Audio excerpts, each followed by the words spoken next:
अस्सलाम वालेकुम जी, good afternoon London से। कैसे हैं आप? खैरियत से हैं? ठीक ठाक हैं? ज़ाती मामलात वीलॉग में मैं डिस्कस कभी नहीं करता, लेकिन ये एक कानूनी तौर पे ज़रूरी है कि मैं इस बात को रिकॉर्ड पे लाऊं। ये मुझे वकील साहब ने मैंने बताया। अब आप कहेंगे मैंने क्या शुरू कर दी बात, बताता हूँ। मुझे जी FIA का एक नोटिस आया पाकिस्तान में घर पे, और वो नोटिस मुझे मिला मुझे यहाँ मिला 6 जुलाई को। कैसे? घर वहाँ रिसीव हुआ 5 जुलाई को, और कुक साहब जो हैं वहाँ पे, जो उनके पास वो स्मार्टफोन उस तरह का व्हाट्सएप का इस्तेमाल नहीं आता, तो वो रहा। अगले दिन वो ड्राइवर साहब आए तो उनके पास ये फैसिलिटी है, तो व्हाट्सएप करके पिक्चर्स मुझे 6 जुलाई को उन्होंने भेजी, और नोटिस FIA उसमें लिखा हुआ था कि मैंने कोई यानी इदारे जो हैं अदलिया ख़ास तौर पर उनकी शान में कोई गुस्ताखी की है। अच्छा, अब वो है मामला बेसिकली क्या कि वो मैं आपको उसका हल्का सा बैकग्राउंड बता देता हूँ। 1 जुलाई का वाक़या है जब ये लाहौर हाई कोर्ट का डिसीजन आया हमज़ा शहबाज के वज़ारत आला पे, जो वो आपने किस्सा सारा, उसमें जो शुरू का 1 घंटा था उसमें न्यूज़ चैनल्स ने रिपोर्ट किया कि लाहौर हाई कोर्ट ने हमज़ा शहबाज का जो इलेक्शन है उसे कालेदम करार दे दिया। ये न्यूज़ चैनल्स ने रिपोर्ट किया और सोशल मीडिया में भी आया। 1-1.5 घंटे यही रहा। उसके बाद जब तफसीली फ़ैसला सामने आया तो राय भी बदल गई और वो मामला सारे बदल गए। स्टॉक मार्केट के बारे में एक बात हमेशा कहते हैं कि जब आपने स्टॉक मार्केट में जाके इन्वेस्ट करना हो तो तेज़ी में कभी ना ख़रीदें ना बेचें। यानी अगर स्टॉक मार्केट में तेज़ी आई हुई है, बहुत तेज़ी से ऊपर जा रही है, तो ना अपना शेयर बेचें ना ख़रीदें, उस वक्त कारोबार नहीं करना चाहिए। और अगर तेज़ी से नीचे आ रही हो तब भी कारोबार नहीं करना चाहिए, नुकसान के ज़्यादा चांसेस हैं। यही मामला ख़बरों की दुनिया में भी है कि अगर एक ख़बर बहुत तेज़ी से फैल रही है, प्रोपेगेंडा, तो बहुत जल्दी से बहने के बजाय आपको ज़रा थोड़ा ठहर के देख लेना चाहिए। लेकिन तफसीली फ़ैसला उस वक्त तक आया नहीं था जब तक मैंने वो वीलॉग किया। यानी मैंने जब वीलॉग किया वो तफसीली फ़ैसला अभी तक आया नहीं था, तो मैंने वो नहीं पढ़ा था। अब ये फैक्चुअल आप यूँ कहिए कि एक एरर हो गया, इससे ज़्यादा और कुछ नहीं था। मेरी कभी भी यानी जो आदमी भी आइन की बालादस्ती पर यकीन रखता है, वो आइन के तहत वजूद में आए हुए इदारे और ख़ास तौर पर अदलिया जैसा इदारा, उसकी तौहीन का सोच भी नहीं सकता।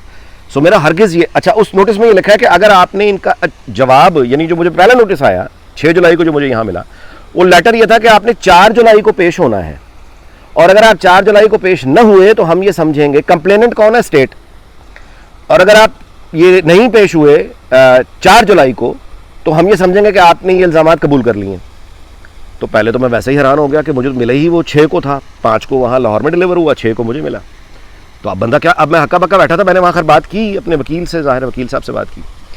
तो उसके बाद अब एक नोटिस और आ गया। नए नोटिस में भी इल्ज़ामात और मैटर तो वही है, डेट अलबत्ता चेंज कर दी है। अब 14 जुलाई का टाइम दिया है कि 14 जुलाई को आप पेश हो जाएं।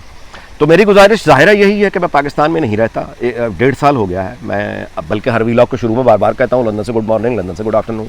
मैं वहाँ नहीं रहता, और ज़ाहिर मैं फैमिली मैन, तो मेरे लिए अब 14 को यानी वहाँ पेश होना प्रैक्टिकली मुमकिन नहीं है। तो वकील साहब जाएंगे, मेरी जगह पेश हो जाएंगे और तहरीरी मेरा जवाब भी जमा करा देंगे। तो ये अलबत्ता मैं इससे कुल्ली तौर पे इनकार करता हूँ जो इल्ज़ामात मुझ पे लगाए गए हैं। मैंने कभी भी अदलिया की तौहीन बतौर इदारा नहीं की, बल्कि मैं तो उन लोगों के ख़िलाफ़ कंपेन करता हूँ जो अदलिया के मुक़द्दस इदारे पर बदनुमा दाग हैं। उसकी मिसाल रिटायर्ड जस्टिस जावेद इकबाल है।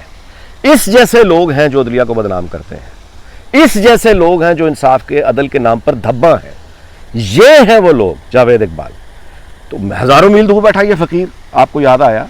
जावेद इकबाल के बारे में क्या ख्याल है? और जहाँ तक वीलॉगर्स और सहाफ़ियों और एंकर्स का ये ताल्लुक़ है, अदलिया का एहतराम या इदारों का एहतराम, तो मैं ये भी गुजारिश कर दूँ कि मैं तो एक तालिब इल्म हूँ और मुझे कभी अपनी गलती का इतराफ़ में शर्म नहीं है, क्योंकि आप गलती का इतराफ़ अगर नहीं करेंगे तो फिर आप सीखने की सलाहियत से महरूम हो जाएंगे। तो मैं तो एक ख़ता का पुतला हूँ। मैं तो मानता हूँ कि मैं आज भी तालिब इल्म हूँ, सीख रहा हूँ। लेकिन तौहीन क्या होती है, और एक्चुअली यानी जिस चीज़ को कहा जाता है बदतमीज़ी, या मतलब है कोई लफ्ज़ ही नहीं है, सीधी लफ्ज़ यही है, गालम गलोच, बस थड़ेबाजी और गालम गलोच, ये लफ्ज़ है प्रॉपर। तो वो ये तालिब इल्म जो है, अगर मतलब है, मैं गुजारिश कर सकता हूँ FIA से कि अगर आपकी नज़रों से नहीं गुजरी तो फिर मुझे इजाज़त दें, मैं एक वीलॉग ही इस पर बना दूंगा कि मैं बाकी जितने हज़रात अल्हम्दुलिल्लाह लाहौर में बैठे हुए हैं, पाकिस्तान में बैठे हुए हैं, और उन्होंने जिस तरह के वीलॉग्स किए हैं, जो ज़बान इस्तेमाल की और सोशल मीडिया पर जो पोस्ट चली हैं, मैं 5-5, 7-7 सेकंड और 12-12 सेकंड के, 14 सेकंड से कम के वो क्लिप्स मैं कंपाइल करके इकट्ठे कर देता हूँ, और साथ में जो फेसबुक और ट्विटर पे जो तस्वीरें चल रही हैं, इंस्टाग्राम पे, उनको भी कंपाइल करके पूरा वीलॉग बना के आपकी खिदमत में पेश कर दूंगा, ताकि ये मतलब अंडरस्टैंडिंग हो जाए कि तौहीन कहते किसको है। क्योंकि मेरे नज़दीक तो तौहीन वो है, मैंने तो कोई इस तरह की दूर दूर तक नाम नहीं किसी जज साहब का मैंने लिया। तो मैंने वहां पे तो मैं आपको फिर दिखाता हूं कि क्या तौहीन हुई है। लाहौर में बैठे वकला क्या क्या यूट्यूब पर बात कर रहे हैं। लेकिन आई होप कि ये नौबत नहीं आएगी और मेरा ख्याल है कि ये काफ़ी रहेगा। बाकी ये है कि मेरा वकील साहब वहां पेश होकर बात कर लेंगे। अब आगे चलें। बोरिस जॉनसन का रेजिग्नेशन और चले जाना, इस पे जो पार्लिमानी जमहूरियत क्या होती है, डेमोक्रेसी क्या होती है, अभी नो कॉन्फिडेंस हमने पाकिस्तान में देखी, उसका अजाब ख़त्म नहीं होने में आ रहा। कोई उसको अमरीकी साजिश से आप शुरू कर लें और क्या क्या ज़मीन और आसमान और सितारों के कौन कौन सी बात है साजिशी थ्योरी जो कि नहीं सामने रखी गई है, क्या क्या नहीं हुआ। यहाँ देखिए, ये तो आपके इल्म में है कि बरतानवी वज़ीर आज़म यानी बोरिस जॉनसन साबिक वज़ीर आज़म, अब तो खैर करना चाहिए, लेकिन केयर टेकर अभी तक एक्टिंग है वो। अभी हाल ही में इसके खिलाफ 1 महीना भी नहीं शायद गुजरा, 6 हफ्ते 5 हफ्ते, एक नो कॉन्फिडेंस इसके खिलाफ पेश हुई थी। नो कॉन्फिडेंस नाकाम हो गई और वोट उसने ले लिए, बोरिस जॉनसन ने। कानून यह है कि बरतानवी पार्लियामेंट में जब आप नो कॉन्फिडेंस एक प्राइम मिनिस्टर के खिलाफ पेश करते हैं और वो नाकाम हो जाए तो आप 1 साल तक दोबारा नो कॉन्फिडेंस नहीं पेश कर सकते, क्योंकि उसने अभी आपने पेश की थी, वो सर्वाइव कर गया। अच्छा, तो अब नो कॉन्फिडेंस दोबारा पेश नहीं हो सकती थी। तो अब हुआ क्या, चूंकि मॉरली, अच्छा बात शुरू कहां से हुई है, कोविड लॉकडाउन, बर्थडे छोटी सी पार्टी और उसमें वो पिज्जा और उसके बाद फिर झूठ बोलना और बचना और ये वो, ये इल्जामात है हमारे यहाँ। ये बच्चों वाले मामलात हैं, यानी ये वो मामलात है हमारे यहाँ जो सिरे से खबर भी ना बने, खबर ही ना बने। उस पर एक वो चल रही थी, कैंपेन चल रही थी। आखिरकार क्या हुआ कि जब नो कॉन्फिडेंस तो पेश हो नहीं सकती, अब जो वुज़रा हैं उनमें सबसे इंपॉर्टेंट कौन है, साजिद परवेज। जो अच्छा, साजिद परवेज ने अपना पुराना एक हिसाब भी, क्योंकि ये टोरी पार्टी की लीडरशिप का जब इलेक्शन था तो साजिद परवेज और बोरिस जॉनसन में मुकाबला भी हुआ था। एक और वो जो चांसलर जिसने रिजाइन किया, ऋषि नाम है उनका, सर ने मैं ज़रा उनका टेक्निकल मैं भूल जाता हूँ, तो ऋषि जो है चांसलर, वो भी ज़ाहिर है लीडरशिप देख रहा है। तो साजिद परवेज ने रिज़ाइन किया और साजिद परवेज ने बाकी जो सेक्रेटरीज हैं उनको भी कहा कि नो कॉन्फिडेंस बेशक नाकाम हो गई है, बट मॉरल अथॉरिटी इस आदमी के पास अब नहीं रही, ये कंजर्वेटिव पार्टी का लीड करेगा, ये वज़ीर आज़म बतौर हमारे मुल्क के लिए शर्मिंदगी की बात है, लिहाजा मैं रिज़ाइन कर रहा हूँ। उसने भी रिज़ाइन किया, चांसलर ने भी रिज़ाइन कर दिया। चांसलर ने बहुत स्मार्ट मूव की है, बहुत स्मार्ट मूव की है, वो मैं आपको चलिए बता देता हूँ। ये जो 1.5 साल लॉकडाउन में पूरी कौम को घर बिठा के इन्होंने खिलाया है, चांसलर था ना ये। अब वो जो खिलाया है 1.5 साल, अब चूंकि इकोनॉमी, अब जाहिर है कि अब महंगाई भी उस हिसाब से, अब पैसे वापस लेने का टाइम आ गया ना, तो अब यहाँ भी महंगाई, ऊपर से यूक्रेन की जंग, तो तेल की प्राइसेस बहुत बड़ी हुई हैं, गैस की प्राइसेस बहुत बड़ी हुई हैं, टैक्सेस बढ़ते चले जा रहे हैं, कौंसल्स जो हैं वो भी ज़्यादा से ज़्यादा पैसा, क्योंकि पैसा खिलाया है इतना वापस लेना है। तो पॉपुलर फैसले सारे, यानी जो चांसलर ऑफ द एक्सचेकर ये जो ऋषि था, पॉपुलर फैसले सारे उसने कर दिए, यानी घर बिठा के खिलाने वाले, अंडर बोरिस जॉनसन ऑब्वियसली। लेकिन अब जब पे बैक टाइम आया तो उसने वो रिजाइन कर दिया, यानी वो वाली गाली अब इसको नहीं पड़ेगी। साजिद परवेज ने रिजाइन किया, बाकी सारे मिनिस्टर्स, और वो इकट्ठे होकर उसकी अपनी पार्टी के लोग मिलने गए हैं बोरिस जॉनसन को, और वो ये कह सकता था, वो कह रहा था कि मुझे लोगों ने वोट दिया है, मैं पूरे मुद्दत के लिए मुंतखब हो चुका हूं, मुझे पार्लियामेंट ने अभी नो कॉन्फिडेंस मैंने सर्वाइव किया है, सो मैं क्यों रिजाइन करूं। उसके साथी उसके पास गए और गवर्नमेंट में एक 50 लोगों तक की फहरिस्त आ गई कि ये भी रिजाइन दे रहा है, वो भी दे रहा है, वो भी दे रहा है, वो भी दे रहा है, वो भी दे रहा है। उसके कॉलीग्स ने जाके उसको कहा, your time is up, you can't go on like that, you have no, absolutely no moral authority left, you have to go, you have to go. ये होती है डेमोक्रेसी, इसे कहते हैं पार्लियामेंट। यानी वो अपनी पार्टी का लीडर था जो इलेक्ट हुआ था, बोरिस जॉनसन, वो अपनी पार्टी का देवता नहीं था, यानी पार्टी उसकी वजह से वजूद में नहीं आई थी, वो पार्टी की वजह से था।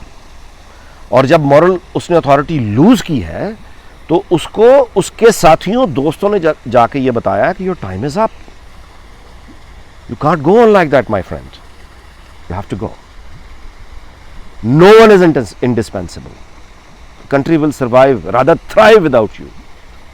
Go. You have to go. So Boris Johnson की अपनी पार्टी, उसके अपने साथी, अब इन साथियों के साथ उसने इलेक्शन कैंपेन्स लड़ी हुई हैं, इन साथियों को उसने ऑब्लाइज 10 दफा किया होगा, खुद ऑब्लाइज हुआ होगा, इनके रिश्ते होते हैं इंसानी, सब कुछ बिल्कुल जैसे हमारे होते हैं।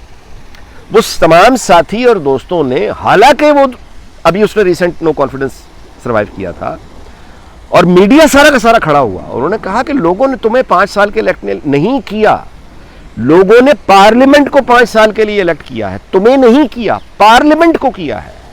तुम अपनी जॉब जब तक तुमने जो करना था किया, पार्लियामेंट का हक है कि वो तुम्हें घर भेज दे। लोगों ने पार्लियामेंट को इलेक्ट किया। और इकोनॉमिस्ट का क्या खूबसूरत, मैंने आप पहले जैसे गुजारिश की, तो चला गया बोरिस जॉनसन। ना यहां पे कोई जलसा है, ना कोई एहतजाजी ट्रैफिक कहीं रुकी हुई है, ना कोई टायर कहीं जल रहे हैं, ना कोई अमेरिकी साजिश का तस्करा है, ना कोई रशियन साजिश का तस्करा है, ना कोई यूरोपियन साजिश का तस्करा है। It is as simple as that. एक आदमी जो मतलब है फाइट करके आया, वो जो भी उसने झूठ बोले, ब्रेक्जिट के जो झूठ उसने बोले, वो खैर तबाही अलग है, वो उसके लिए तो फिर मैं अलग ही वो पूरी डिबेट ही अलग है कि इसने क्या क्या झूठ बोले, कहाँ कहाँ ये एक्सपोज हुआ। लेकिन अगर आप इसके झूठ को, बोरिस जॉनसन के झूठों को अगर आप हमारे से कंपेयर करेंगे, हमारे यहाँ जो जो कुछ इमरान खान ने अभी हाल में किया है, sir there is no match. Society का रद्द अमल, इमरान खान की पार्टी का रद्द अमल, हमारी पूरी मतलब एक तकसीम आई है ऐसे माशरे में कि ऐसा लग रहा है कि एक नो कॉन्फिडेंस आके हुकूमत ऐसे गई है कि पूरी सोसाइटी ऐसे हो गई है, ऐसे हो गई है, घर घर में लड़ाई पड़ गई। अमेरिकी साजिश क्या तो गद्दारी क्या तो मतलब है कि कत्लो गारतगरी, दहशत, मुसल्लह हमले, दरख्तों को जलाना, मतलब है गुंडागर्दी। नाम लेते हैं हम जमहूरियत का, नाम लेते हैं जमहूरी रवैयों का। सो वी लोग इस बात पे खत्म करते हैं कि ऐसा मुल्क, सेकुलर मुल्क इंग्लैंड, पाकिस्तानी ओरिजिन का एक आदमी साजिद परवेज प्राइम मिनिस्टर का कैंडिडेट रहा हुआ है, आज भी मोस्ट सीनियर पोजीशन पे है। इंडियन ओरिजिन का नौजवान ऋषि, वो यहां चांसलर बनता है of the exchequer, and he is hopeful. दोनों, एक इंडियन ओरिजिन एक पाकिस्तानी ओरिजिन, दोनों होपफुल है टू लीड द कंट्री। एक वक्त आएगा कि इनमें से एक वज़ीर आज़म बन जाए, एक पाकिस्तानी ओरिजिन एक इंडियन ओरिजिन। और यही वो ख्याल है बार बार जो तंग करता है, वो ये है कि अपनी लोगों की सलाहियतों के एतबार से हमारा खिता, वो पाकिस्तान है, वो भारत है, और बल्कि अफगानिस्तान भी जंग का है, वो लोग वहाँ भी बड़े टैलेंटेड हैं। मतलब आप अंदाज़ा लगाएं कि अगर पाकिस्तानी और भारतीय अगर हम लोगों को सलाहियतों में मुझे बताएं कहाँ से हम कम है, कहाँ से हम कम है, सिर्फ राइट एनवायरनमेंट मिलने की देर है। अगर एक सही एनवायरनमेंट मिल जाए पाकिस्तानी ओरिजिन के आदमी को, इंडियन ओरिजिन के आदमी, तो को इंग्लैंड जैसे मुल्क का प्राइम मिनिस्टर बनने का ख्वाब देख सकता है और करीब पहुंच सकता है। दोनों पहुंचे हुए हैं। यानी वो इंग्लैंड जिसने 200 साल तकरीबन पूरे हिंदुस्तान पर, यानी गुलाम थे, सीधी बात है, हम गुलाम थे इनके। कॉलोनी एम्पायर का मतलब यही होता है, हम गुलाम थे, ये आका थे। आप मेरी बात समझ रहे? आज इस सिस्टम सेकुलर डेमोक्रेसी के वो गुलामों के बच्चे आके आज यहां प्राइम मिनिस्टर बनने के प्रैक्टिकल है, पॉसिबल है, वो ख्वाब देख रहे हैं। इसलिए कि यहां बोरिस जॉनसन अपनी पार्टी का आका नहीं है, आका देवता नहीं है, पीर नहीं है। यह है डेमोक्रेसी। अपोजिशन नहीं, उसके साथियों ने उसे कहा कि यू हैव टू गो, तुमने झूठ बोला है, झूठ बोला है। छोटी सी पार्टी, मासूम सी, जाना पड़ा उसे। सो अपने यहां यह है कि क्या वो बात हजरत ईसा की याद आती है, फिर वही कोहे जैतून पे उनका खुतबा, जिसमें उन्होंने फरमाया था कि तुम लोग मक्खियों को छानते हो और ऊंट निगल जाते हो। तुम लोगों का हाल वो है कि बड़ी शानदार सी ये कब्र, मकबरा, लेकिन उसके अंदर सूखी हुई हड्डियों के सिवा कुछ भी नहीं। ये हमारी हैसियत औकात है। हम इस्लाम का नाम लेके यानी बदतरीन उसका सियासी इस्तेमाल करते हैं, दुनियावी इस्तेमाल करते हैं, जाली लोग पैदा करते हैं, मदारी मस्खरे जो तौहीन करते हैं मज़हब की सबसे ज़्यादा। मुल्क के नाम पर हम मस्खरे मदारी बन चुके हैं क्योंकि अंदर से खाली हैं। चीखो पुकार, नए नए तराने, नए नए वो चीखो पुकार, फलक शगाफ नारे, हम पाकिस्तानी हैं, हम मुसलमान हैं, हम ये हम वो, अंदर क्या, खाली खाली, कुछ भी नहीं। अभी ये जावेद इकबाल का एक चल रहा है, आप देखिएगा क्या बनता है इसका। और इसको प्रोटेक्शन देने वाले कौन थे? किसी का नाम कभी आएगा?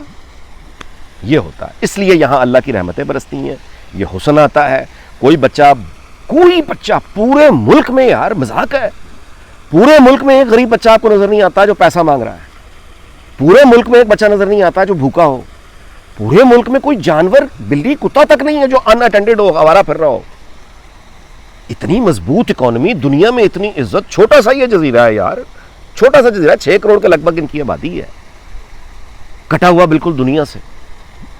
लेकिन आप इनका ये इंतज़ाम और उसकी ये बरकतें अल्लाह की फिर देखें कैसे बरस रही हैं। तो इनकी रास्ते पे यानी इनका पार्लियामेंट्री डेमोक्रेसी रख के हम क्या हाल करते हैं। वीलॉग बहुत लंबा हो गया, I am really sorry vlog लंबा हो गया। अगले वीलॉग में मुलाकात होगी। अपना बहुत बहुत ख्याल रखिएगा। अल्लाह ताला पाकिस्तान उसके हमसायों सबको शाद आबाद रखे, और कभी पाकिस्तान और भारत में काश दोस्ती हो, अमन हो, और दोनों मुल्कों में बल्कि हमारे सारे उस खित्ते में ऐसा निज़ाम हो कि हम ये बरतानिया से कुछ सीखें और हमारे यहाँ की सलाहियतें भी पूरी ताकत के साथ दुनिया की नई बनती हुई तहजीब और तरक्की में अपना हिस्सा डालें। आपका बहुत बहुत शुक्रिया। अगले वीलॉग में मुलाकात होगी। अल्लाह हाफ़िज़।